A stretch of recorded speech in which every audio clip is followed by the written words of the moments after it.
ဒီခန္ဓာကြီးကိုမလို့ကျွန်တော်ဒီခန္ဓာကြီးကဘာဖြစ်တယ်ကြာဖြစ်တယ်ရှောက်ပြောနေတာကိုယ်လိုမလိုက်လို့ခင်ဗျားတို့ကိုယ်လိုလိုက်ရင်ဒါရနေဥမာပါဗျဟင်အခုဒီခန္ဓာကိုယ်ကြီးမလို့ကျွန်တော်ဘူးပြောတာဒီအသက်ကြီးတွေကြမှာနော်ခေါင်းဖြူဆွဲကြိုးပြီးအိမ်မှာသိအရာမရောက်တော့ဘူးဆိုလကားပဲမလို့ကျွန်တော်ဘူးမလို့ကျွန်တော်ဆိုတော့သူအရာမရောက်တော့လို့ရှင်းလားအဲ့ရထဲလည်းဖိတ်စာသိမပို့ကျွန်တော်ဘူးနော်တွားရင်လာရင်လည်းသိနှုတ်ဆက်မဲ့လို့မရှိကျွန်တော်ဘူးအိမ်ကလည်းကိုပြောစကားသိနားမထောင်တော့ဘူးနော်ကိုမရှာနိုင်တော့ဘူးဆိုကိုကအလိုလိုကိုကသိငယ်နေတာအဲ့ရှာတဲ့ဖွေးတဲ့လူကသူတို့လုံနေကိုပဲလှည့်မကြည့်တော့ဘူးဆိုကိုမရှာနိုင်ဒီတိုင်းပဲ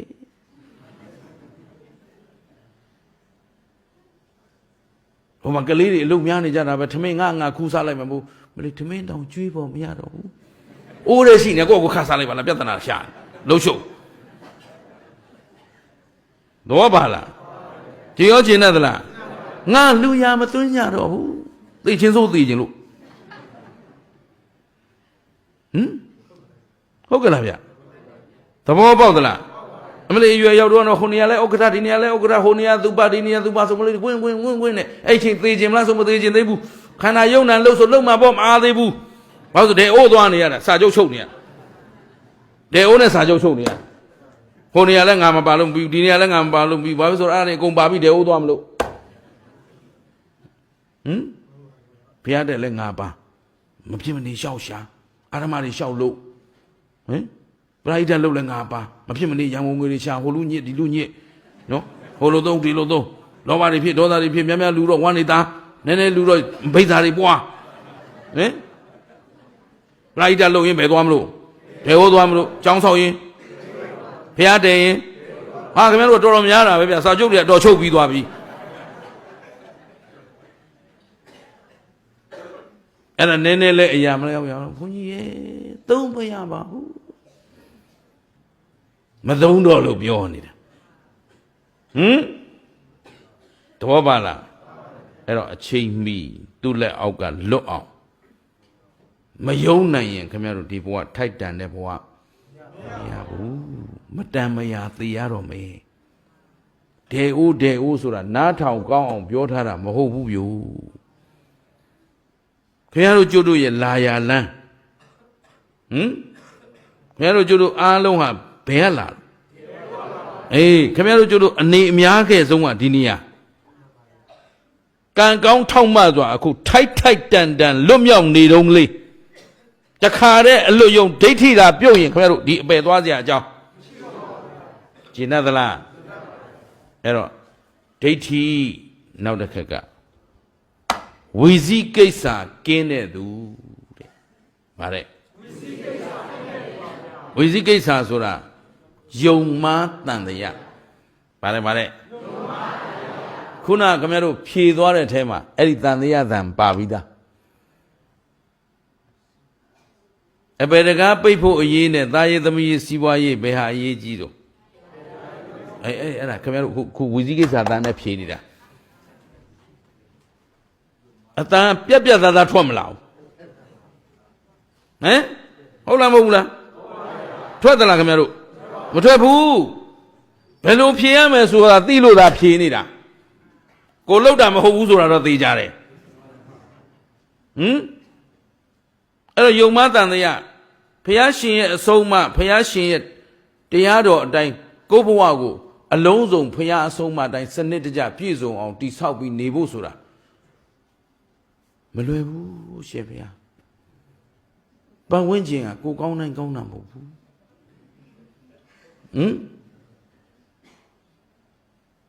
တကယ်သာသနာပြက်စကားတွေကြရင်ခင်ဗျားတို့အဟုတ်ထင်စေတနာသည်လူတိုင်းနဲ့မတန်ဟုတ်တယ်အဲ့ဒါဆိုဘုရားစကားတွေကအကုန်လုံးအလကားဖြစ်ကုန်မေတ္တာသည်လူတိုင်းနဲ့မတန်ရော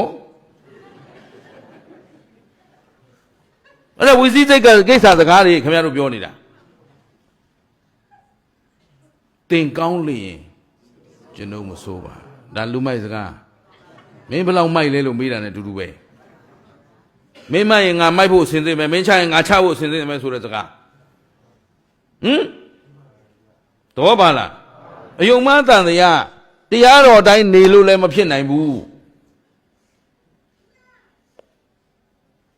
တန်ဃာတော်တွေပြောတိုင်းလိုက်လို့လည်းဖြစ်တာမဟုတ်ဘူးသူတို့ကဘုန်းကြီးတွေလူမဲ့လူရှိတယ်ကိုယ့်ဘယ်သူမရှာဘဲနဲ့ဘယ်သူကကြွေးမလို့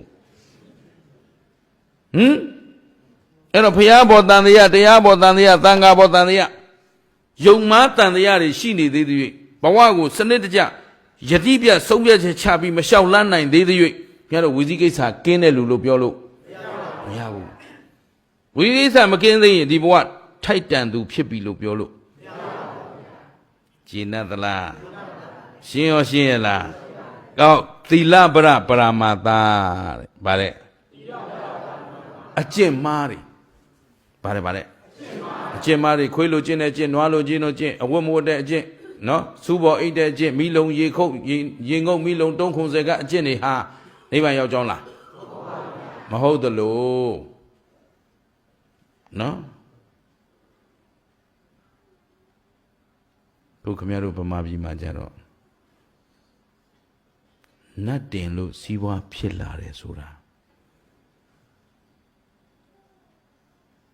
ဖြစ်နိုင်လားရရချီလို့အယောင်းဝယ်ကောင်းလာတယ်ဟုတ်ကလားဩကျုပ်တို့လိုဘုန်းကြီးတွေရှိကြရင်မဟုတ်ပါဘူးဒါပေမဲ့ဈေးရောက်မကောင်းရင်တော့ဗေဒင်လေးပြေးမိလိုက်ခြင်းတယ်ဟမ်တရားရတဆင်လေးလှုပ်လိုက်ခြင်းသေးတယ်ဟုံနိုးနိုးတော့ပါလားအကျင့်မားတွေမှာအကျမ်းစားတွေရှိသလိုအနုစားအလွဲတွေလည်းတပုံကြီးဗျကိုဘုရားတကယ်စင်ကြယ်ကြောင်းအကျင့်တိုးတက်ကြောင်းအကျင့်မြင့်မြတ်ကြောင်းအကျင့်သည်သီလသမာဓိပညာကဉ္ဉံဝရိယအပြင်တခြားဘာမှမရှိဘူးဘယ်သူကမှမတတ်နိုင်ဘူးဖန်ဆင်းရှင်မရှိဘူးကဲတင်ရှင်မရှိဘူးတကိုးရှင်မရှိဘူးနားလည်လားတကိုးမှာ6ပါးနော်ဒိဗ္ဗစကုဒိဗ္ဗသောတာအိဒီဝိရိယစေတောပရိယပုပ္ပိနိဝါဒဟုတ်တယ်အဲ့ဒါဘယ်သူအတွက်ဆိုအဲ့ဒီတကိုးရှင်အတွက်ပဲကျန်တဲ့လူလည်းမဆိုင်ဘူးကျန်တဲ့လူအတွက်ကမျက်လက်ပြသလိုပဲအဲ့တော့ဘယ်သူကိုဘယ်သူအားကိုးရမလဲအဲ့တော့အကျင့်မှားသီလစင်ကြယ်ကြောင်းအကျင့်ဘုရားရှင်ရဲ့အဆုံးအမအသေးအချာပြည့်ပြည့်စုံစုံရှိမရှိတမာရိတီကြည်ကြောင်းအကျင့်ကိုရှိပြီးသားပထမဇန်ဒုတိယဇန်တတိယဇန်ရူပဝဆရဇန်အရူပဝဆရဇန်အဘိညာဉ်ဒီထိတ်တန်းထိအမြင့်ဆုံးအဘိညာဉ်ထိအောက်တန်းစားပထမဇန်ကနေပြီးတော့အထက်တန်းစားအရူပဇန်တွေအထိပွားများနည်းရှုမှတ်နည်းအထုတ်နည်းကမ္မထံပေါင်းစုံပေးခဲ့ပြီးသားအဲ့ဒီမြတ်စွာဘုရားအဆုံးအမလမ်းစဉ်ကလွဲရင်ကျန်တဲ့လမ်းသည်အကျင့်မှန်တစ်ခုမှမရှိဘူးနားလည်ပါလားသဘောပေါက်သလားယုံလားခင်ဗျားတို့အဲ့ဒါလောက်အဲ့ဒါသိအရေးကြီးတာသိအရေးကြီးတာဦးဇင်းတို့ကတော့ယတိပြဒါပဲဘုရားဆုံးမထဲပါလားပါတယ်ကမ္မထံ40ပါတယ်ဟောတယ်အဆုံးမထဲမပါတဲ့ဟာတော့လာမပြောနဲ့လက်လည်းမခံဘူးသုံးလည်းမသုံးဘူးနောက်ဆုံးငယ်ငယ်တော့ဘယ်လောက်ထိပြောလိုက်လဲအဲ့ဒီလမ်းလွဲကိုလိုက်မှအသက်ရှင်မယ်မလိုက်သေတော့မှဆိုရင်တောင်းအဲ့လမ်းတော့မလိုက်တော့ဘူးအသေးခံသွားတော့ရှင်းလားသဘောပေါက်သလားဒိဋ္ဌိဝီစည်းကိစ္စသီလပရ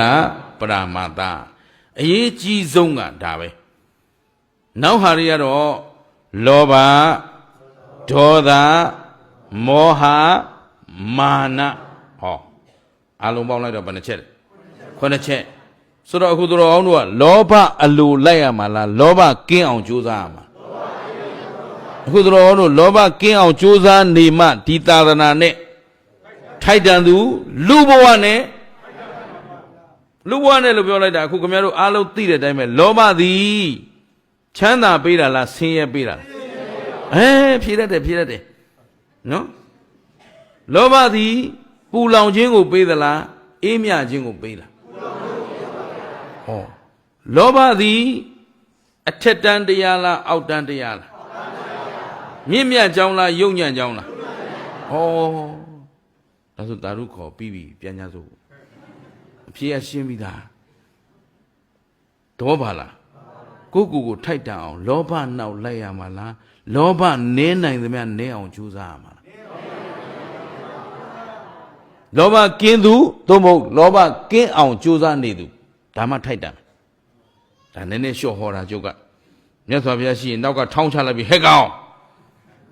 ngã đi mà show này được không quan nên là kiến mu rồi nên rồi kiến này nên show ra nên rồi bé anh này mà show gì vào ông mày bé à tao bảo là cho ta nó cho ta thì pu lòng chuyện của bé là im nhà chuyện của bé là cho ta xin đi đây thì xin là chán là dùng là dùng gì cho ta kiến ông chú ra này mà đi ta là này thay đàn đủ lưu bùa này thay đàn lưu số là mà cao đó đi của bé này em cao đó đi của gia chủ này em xin là aku kemarin account so account cho ama mà mesti ula ta thana ro ne chou ma chou lu phit ya ma ya di chet ka le ne chet be ko ta thana ne thai tan tu phit chin yin ti tet kaya daithi kin ya ba daithi chan de daithi de na ma le chin ni pyatana ma shi 62ပါးသောဒိဋ္ဌိရှိတယ်အဲ့ဒီဒိဋ္ဌိတွေကဒီတက္ကာယဒိဋ္ဌိရှိလို့ရှိတာတက္ကာယဒိဋ္ဌိမရှိရင်ဘာဒိဋ္ဌိမှမရှိတော့ဘူးအဲ့တော့တက္ကာယဆိုတာအရှိတရားဒိဋ္ဌိဆိုတာအမြင်မှားတာအရှိပေါ်မှာအမြင်မှားတာအဲ့တော့ယုတ်ဆိုတာဖောက်ပြန်တတ်တဲ့တရားငါးပိုင်သူ့ပိုင်တဲ့တရားလားဖောက်ပြန်ခြင်းသဘောလားနာမ်ဆိုတာသိတတ်တဲ့တရားငါးပိုင်သူ့ပိုင်လားသိတတ်တာလားအဲ့တော့ယုတ်တရားနဲ့အဲ့ယုံနာဟာငါသူတပယောက်ျားမိန်းမပုဂ္ဂိုလ်တ attva ရှိသလားမရှိတာကိုအမြင်မှန်ရအောင်လို့ရှင်းသလားနောက်ဝီဇိကိစ္စဘုရားတရားတန်ခါပေါ်မှာယုံမားတန်တရားကင်းရနောက်သီလပရပရမန္တအကျင့်မားတွေဗုဒ္ဓရဲ့အဆုံးအမမဂ္ဂင်၈ပါးဖြစ်တဲ့သီလသမာဓိပညာကျင့်စဉ်ကလွဲပြီးလောကမှာစင်ကြယ်ကြောင်းတရားလွတ်မြောက်ကြောင်းအကျင့်နားလည်ပြီလားကောင်းပြီနောက်ဗာကင်းရမှာလောဘနောက်မောဟဆိုတာတွေးဝေခြင်းမိုက်မဲခြင်းနော်ဒီဘက်ကယုံမားတန်တရားဝီဇိကိစ္စသည်မောဟရဲ့အသင်းပင်ပဲဒီဘက်ကမောဟဆိုတာတော့တွေးဝေနေတာနော်ကောင်းတဲ့အလုပ်ကိုယတိပြမလုပ်နိုင်ဘူးဆိုးတဲ့အလုပ်ကိုယတိပြမပယ်နိုင်ဘူးအဲ့ဒါမောဟပဲကိုဘာလုပ်ဘာကာယမှမသိဘူးအဲ့ဒါမောဟပဲရှင်းသလားပြန့်လွင့်နေတယ်ဒါမှမဟုတ်ဗုဒ္ဓဘာသာဝင်တယောက်တကယ်အစစ်မှန်ဆိုရင်ပြင်းချိန်တောင်မရဘူးလို့ဗုဒ္ဓဘာသာဝင်ဖြစ်ပြီးပြင်းလိုက်တာဘာလို့မှမသိဘူးဆိုအဲ့ဒါမိစ္ဆာဒိဋ္ဌိအပြောခုနှစ်မှာဒါတွေကင်းမလားမကင်းသေးဒါအရင်လို့အားချိန်မရှိဘူးနားချိန်ရောမရှိဘူးဖြတ်ဆိုငါအားနေတယ်လို့သတိရလိုက်တာနဲ့အနိစ္စဒုက္ခအနတ္တမြင်အောင်ကြည့်မယ်ယုံနာဓမ္မသိအောင်လုပ်မယ်ဗုဒ္ဓဂုံတွေပွားနေမယ်ဓမ္မဂုံတွေပွားနေမယ်မေတ္တာပွားနေမယ်လုပ်เสียတယ်မရှိဘူးလားရှိပါဘူးအများကြီးကိုယ်စိတ်မြင့်မြတ်ကြောင်းစင်ကြယ်ကြောင်းအထက်တန်းရောက်ကြောင်းလုပ်เสียအကျင့်နေအများကြီးပဲကျင့်တတ်လားအလုံးသဘောပေါက်တယ်နော်နောက်ဆုံးကမာနဗါတဲ့အခုခင်ဗျားတို့အားလုံးဟောဒီတက္ကာယဒိဋ္ဌိခေါင်းဆောင်ကြီးနဲ့အတူအတိကလေးတစ်လုံးနဲ့လဲမာနတက်တတ်တယ်အတက်ကလေးတစ်ခုနဲ့လဲမာနတက်တတ်တယ်ရှင်းလား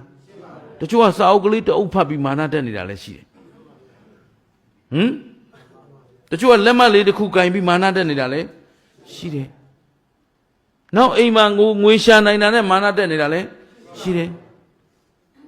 တရင်လုံးသူတယောက်တည်းရှာကျွေးနေတယ်ဆိုတာ तू ကျွန်းစားတာပါလို့ကိုယ့်အကိုဆက်လို့အကျွေးရှိလို့လုံးရတာဟိုကမလုတ်ဖဲထိုင်စားနေတယ်ဆိုတော့သူကသခင်စားတာပါပြီးသားသွားမတွက်ကနဲ့တွက်ကနဲ့အကျွေးကြည်မှာမဟုတ်ဘူးတော့ပါလားအကြောင်းတရားနဲ့အကျိုးတရားအကြောင်းကောင်းမှအဲ့ဒါခင်ဗျားတို့မာနကတရားလေးတပုတ်နာဘူးလဲမာနတ ချို့ကကိုယ်ဆရာသိတာကိုသိတာလည်းမဟုတ်ဘူးနဲ့မလေးတို့ဆရာဘလို့တော်တာမာနာဟင်တော့ပါလားကြည်ရောကျင်သလားအဲ့တော့ထိုက်တန်သူဖြစ်ခြင်းအချက်ပဲနှစ်ချက်ခုနှစ်ချက်အဲ့ဒီခုနှစ်ချက်ကိုခင်ဗျားတို့ပြည့်စုံအောင်ကြိုးစားနေရင်ထိုက်တန်ဘဝပိုင်ရှင်ဖြစ်ပြီရှင်းမလားဒါဖြင့်တရားရှိပေါ်ဆဆနေရမလားကြိုးစားရမလားတစ်ဘာကင်းအောင်သက်ကာယဒိဋ္ဌိကင်းအောင်နှစ်ဝိဇိကိစ္စကင်းအောင်သုံးသီလပရပရမတ္တအကျင့်မားတွေကင်းအောင်ကွာပြောလိုက်ဗါတဲ့တော့လေးလောဘကင်းအောင်ငါ6ခွန်ကျင်တဲ့သလားဒီတိုင်းသာကြိုးစားရင်ခင်ဗျားတို့ထိုက်တန်တဲ့ဘဝရနိုင်မရနိုင်အဲ့တော့ဒါဘသူဟောတဲ့တရားမြတ်စွာဘုရားအရဟတုတ်จิตသားတို့မှတ်ကြတဲ့အရဟတတကယ်ထိုက်တန်တဲ့ပုဂ္ဂိုလ်တယောက်ဆိုတာဒါကိုခေါ်ရဟေးတဲ့အဲ့တော့ပူဇော်အထူးကိုခံနိုင်တော့ခံတိုက်တယ်ဆိုတာအပူဇော်ခံရတာလှူဒန်းခံရတာအချီးမွမ်းခံရတာဒါတွေကပြင်ပကသူတို့မှတ်တိုင်နေအရေးကြီးတာကိုယ့်ရင်ထဲမှာကိုမှန်ကန်သိပြီးတော့တကယ်ထိုက်တန်သူဖြစ်အောင်ကြိုးစားဖို့သာဗราဏလို့မှတ်ပါရှင်းသလားကိုရှောင်းရမယ်လမ်းကိုသိရမယ်ကိုယူရမယ်တရားကိုသိရမယ်အဲ့ဒီတရားမှတ်တိုင်တဲ့သူကိုထိန်းချောင်းသွားနိုင်တာမှတကယ်ထိုက်တန်သူအဲ့တော့အခုတရားအားထုတ်တယ်ဆိုတာသူတို့ကချီးမွမ်းခံဖို့လားသူတို့ကဂုဏ်ပြုခံဖို့လားသူတို့ကအပူဇော်ခံဖို့လားမဟုတ်ဘူးနော်ခုမြတ်စွာဘုရားရဲ့တပိသသံဃာတွေမှာတွက်ခါတော်ဘဂဝါဓမ္မောတန်တိကောအာဂါလိကောအိပတိကောတုပ္ပတိပန်တော်ဘဂဝါတော်တာဝကသံဃောမြတ်စွာဘုရားရဲ့အဆုံးအမတရားကိုကောင်းစွာကျင့်နေတဲ့သံဃာဖြောင့်စွာကျင့်နေတဲ့သံဃာမှန်စွာကျင့်နေတဲ့သံဃာလျော်စွာကျင့်နေတဲ့သံဃာဒါသံဃာဂုဏ်တွေဒီဂုဏ်တွေပြည့်အောင်ကြိုးစားရမှာအဲ့နောက်ကအာဟုနေရောပါဟုနေရောဒက္ခိနေရောအစ္စလိကရဏီရောဆိုတာအဝေးကဆောင်းလာတာတွေကိုလူလိုက်တယ်ဧည့်သည်အတွက်ထားတာတွေကိုလူလိုက်တယ်နော်တမလွန်အတွက်ရည်စုပြီးလူလိုက်တယ်လက်အုပ်ချီမိုးရှ िख ိုးတိုက်တယ်ဆိုတဲ့ဟာတွေကလာပြီးတော့ပူဇော်မှာအဲ့ဒီပူဇော်ခံဖို့တရားကျင့်တာလားမဟုတ်ဘူးတုပ္ပတိပါဏဂုံဆိုတာအဲ့ဒါကိုကျင့်ရမယ်တရားကိုကိုယ့်အကိုဖြောင်းမှန်ကျင့်ကိုသူတော်ကောင်းတို့လည်းလူဘဝလူပိသားရေးသာသနာနဲ့တွေ့ကြိုးနှက်ရေးအရေးကြီးမကြီးအဲ့အတွက်မှန်ကန်စွာဒီအလုတ်9လုတ်လုပ်ဖို့လိုအပ်မလိုအပ်ကျင်နေသလားအဲ့ဒါသူတို့ကချီးမွမ်းခံဖို့လားဂုဏ်ပြုခံဖို့လားကျင်နေကြလားအဲ့တော့သူများချီးမွမ်းတာကဲ့ရတာကိုယ့်အလုပ်မဟုတ်ဘူးကိုယ့်အလုပ်အပန်ကိုကိုယ်တိုင်သိပြီးတော့ပြီးမြင်လုံနိုင်ရင်ထိုက်တန်သူကျင်နေကြလားကဲဒါဆိုရင်ပေါ့ဆဆနေကြမလားထိုက်တန်ဖြစ်အောင်ကြိုးစားမလားသာသနာနဲ့လည်းထိုက်ပြီလူဘဝနဲ့လည်းထိုက်ပြီသာသနာနဲ့တွေ့ရတာတန်ဖိုးရှိသွားပြီလူဖြစ်ရတာတန်သွားပြီလို့ကိုဆုံးဖြတ်ချက်ချနိုင်မှသာလျင်ခင်ဗျားတို့ဒီဘဝဒီသာသနာနဲ့လူဖြစ်ရကြကျင်နကလားကဲဒါဖြင့်ဒီရရှိသတိထားဝရိယဆိုင်ပညာနဲ့ကြည်ဘယ်သူကိုကြည့်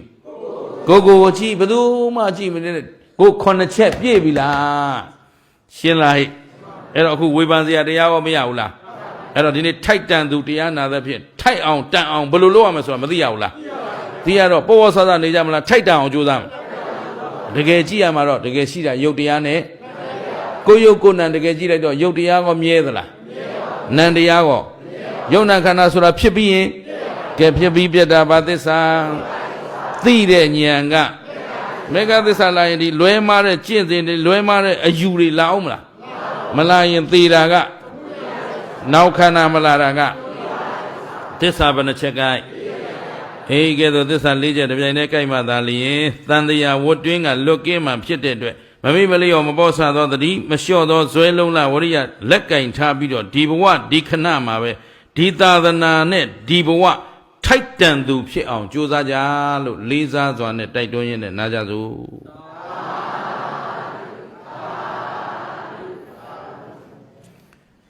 ကဲဦးဇင်းတို့သူတော်ကောင်းတို့10မိနစ်လောက်ထိုက်တန်နေရရင်မကောင်းဘူးလား